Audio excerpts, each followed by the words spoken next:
এটা গুরুত্বপূর্ণ বিষয়। আল্লাহ নবী সাল্লাল্লাহু আলাইহি ওয়াসাল্লাম বলছেন ওয়ালা সাদাকাতুন মিন গুলুল, অবৈধ হারাম।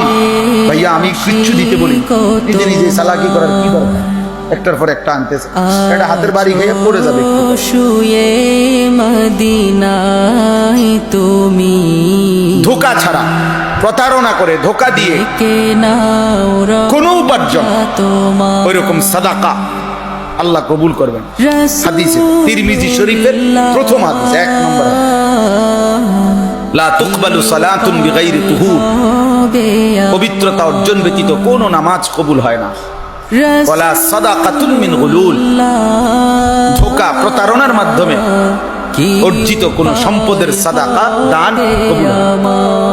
আল্লাহ নবী সাল্লাল্লাহু আলাইহি ওয়াসাল্লাম, নবীজি বলছে 10 টাকা দিয়ে, 10 দিরহাম দিয়ে যদি কেউ কিছু কিনে আর তার মধ্যে যদি 1 দিরহামও হারাম থাকে, হারাম, মানিশতারা শাইআন বিআশরাতি দারাহিম ওয়া ফীহি দিরহামুন মিন হারাম, 1 টাকা হারাম।